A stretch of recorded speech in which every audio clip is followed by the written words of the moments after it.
حالا اینم براش یه دونه قاب میتونم درست کنم. امروز قراره که یه دونه وبکم برای ایکس باکس اون بسازیم. الان این وبکم رو برای همه جا میتونیم استفاده کنیم. پس تا آخر ویدیو با من باش، بزن بریم. خب این ایکس باکس اونه که و گذاشتیمش اینجا. عرضم خدمتتون که قراره که برای این ایکس باکس من یه دونه وبکم درست کنم.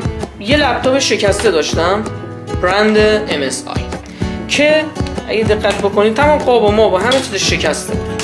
از داخلش وبکمش رو در آوردم. وبکمش این شکلی بود، یه همچین چیزی. بذار اینجا براتون بیارم. این وبکمه، این وبکمه، این لپتاپه. خب بذار ببینم درست میشه نشونتون بدم. مثلا فوکوسش درست کنم. خب میبینید این وبکمه در واقع لپتاپ هستش.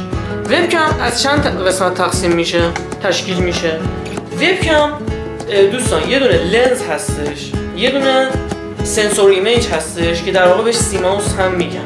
برای اینا اینجوری یه دونه بورد داره، معمولا هم یه دونه قابی داره که روشو میکشن. حالا رو لپتاپ همچین چیزی نیستش. البته میکروفون هم بعضیشون. من اینو بازش کردم و خواستم که با این سیمایی که اینجا داره، تو اینترنت دیده بودم که وبکم های لپتاپ رو با استفاده از این سیمایی که داره به USB وصل میکنم و با USB وصلش میکنم به سیستم. عرضم خدمتتون که من این آموزش‌ها رو دیدم و اومدم این رو به USB وصل کردم. از اونجایی که اینا رنگاشون فرق داره، الان یه دونه اینجا داره، یعنی به غیر از وبکمی که اینجا می‌بینید، این وبکم رو هم دارم اینجا می‌بینید. اینم دومین وبکم که از لپتاپ، یه لپتاپ دیگه HP پاویلیون بوده باز کردم. شاید باورتون نشه اینا رنگشون فرق میکنن. الان ببینید این مثلا صورتی نارنجی قهوه‌ای اینا داره، این اصلا رنگاش فرق میکنه. این رنگای دیگه ای داره روش. خب و مثلا دارم میگم، میبینید صورتی و زرد و رنگای دیگه ای دارش. بعد مثلا شاید این قرمزش 5 ولت باشه، این شاید سبزش 5 ولت باشه. یعنی باید با اومدر اینقدر حرفه‌ای باشید تا حالا سالم در آوردنش. این الان 2 تا هم میکروفون داره این ورش، به غیر از چیپست و تراشه و چیزای دیگه که روش داره، 2 تا هم میکروفون روش داره. 2 تا میکروفون کپسولی با کیفیت روش داره. اشتباه وصل کرده بودم و نمیتونستم، چون حالا خدا رو شکر پاور سیستم آنتی چوک داشت. سیستمم فقط خاموش شد. اگه سیستمم از نوع پاور قدیمی بود، در جا همه چی سوخته بود و میسوزونه. پس بهتون توصیه میکنم هیچ وقت حتی یه لپتاپ خرابم دارید این کارو نکنید. حتی پیش عمو هم بردم، امید زد سر در نبود، گفت کار منم نیست، منم نمیتونم بدونم بگم، برو بشی خودت دونه در بیار، چون اگه اشتباه بزنی سیستم میسوزه. گفت از این کیس دست دوم استفاده بکن.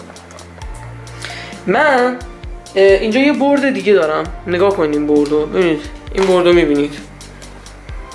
من یه بورد دیگه اینجا دارم، میبینید باز دوباره هم بورد هست، لنزش هست و همه چی.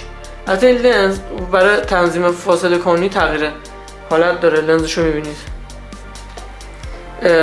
این خودش به USB وصله. مشکلش چیه؟ مشکلش اینه که درایورش نیست. اینا یه سریاشون درایور دار هستن ولی مدل‌های لپتاپی درایور دار نیستن، اتو درایور هستن. روی ویندوز 10 خیلی راحت این کار میکنه. حالا من یه دونه وبکم رفتم خریداری کردم. وبکم چیه؟ مارک کیسون لی، حالا هر چیزی هم هست، ای فورته کنه، مارک‌های مختلفش هست تو بازار. میبینید اینو خریداری کردم. بهترین راه گذاشتن وبکم همینه. یعنی اگه بخوای وبکم بذاری رو سیستم، به نظر من اگه این در اومد ما رو ضایع نکنه. بعد من اینو گرفتمش، قیمت خیلی خوبی هم خریدم. میبینید این وبکم نو رو خریدم، خودم به درد سر نزدم، ولی اونم میتونم درستش کنم. خودش هم به قول گفتنی پایه داره، میشه گذاشت. میبینید به این صورت میذاریم اینجا و ازش میتونیم استفاده بکنیم به این شکل. میبینید این به نظر من خیلی بهتر از این گزینه‌ها هستش. اینا حالا رو خود لپتاپ کار میکنه. یه چیزی هم بچه‌ها بهتون بگم، لپتاپ شکسته قراره بخریم. لپتاپ شکسته قراره بخریم کیلویی و لپتاپ‌های شکسته کیلویی رو بیاریم تبدیلشون کنیم به آیفون.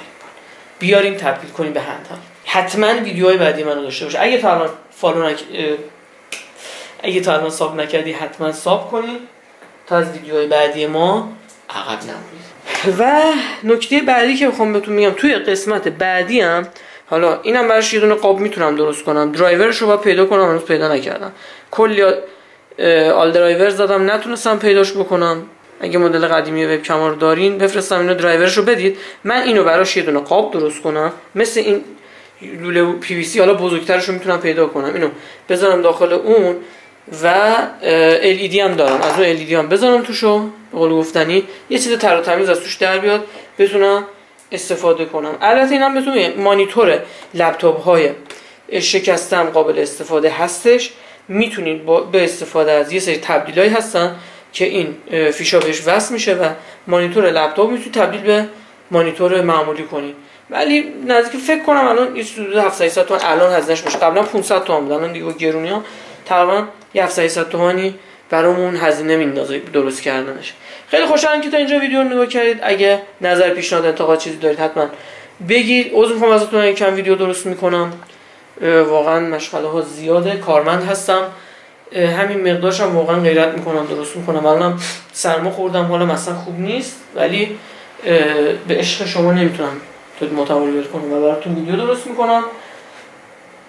امیدوارم که هر جا که هستید سربلند و پیروز باشید. خدا نگهدار.